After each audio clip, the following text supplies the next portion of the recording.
Good evening, class. How are you?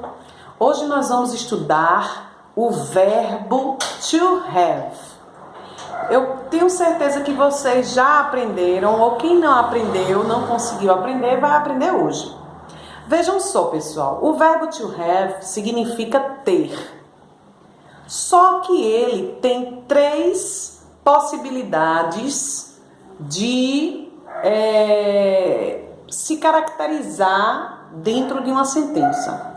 Por exemplo, ele pode vir como verbo principal, ele pode vir como verbo modal e também ele pode vir como verbo auxiliar. Então eu vou dar um exemplo de cada para vocês entenderem bem direitinho, ok?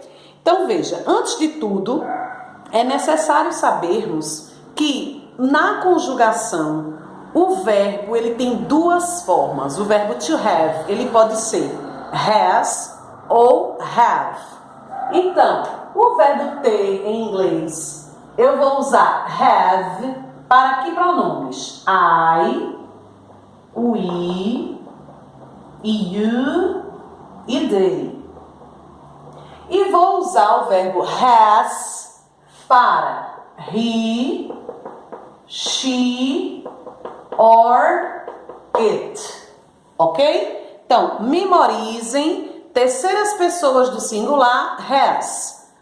Os outros pronomes have. Como verbo principal, eu posso usar have ou has, seguindo os subject pronouns e percebendo que na frase ele é o verbo principal. Não existe outro verbo. Ele é que domina. Por exemplo, my sister has a big house. Minha irmã tem uma casa grande.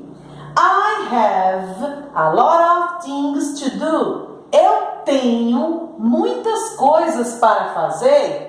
Ele é o verbo principal, ok?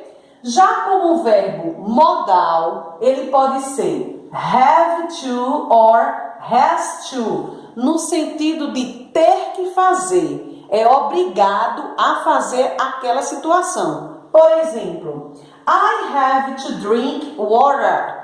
Eu tenho que beber água. É uma obrigação, porque se a gente não beber, a gente desidrata. She has to study for the test. Ou seja, ela tem que estudar para a prova, porque se ela não estudar, ela não passa. Como verbo auxiliar, ele aparece nos perfect tenses. Como assim? Nos verbos compostos.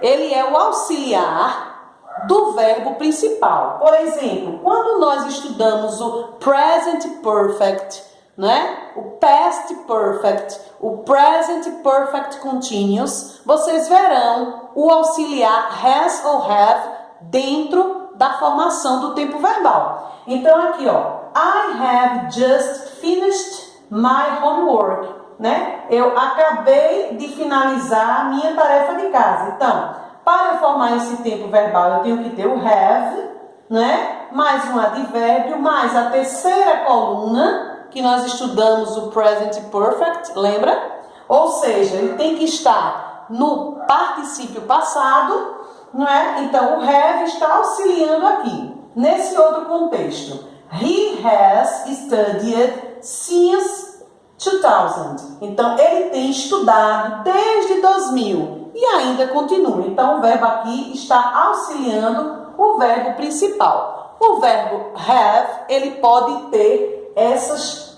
três características, como verbo principal, como verbo modal, como verbo auxiliar. Espero que vocês tenham entendido. See you next class.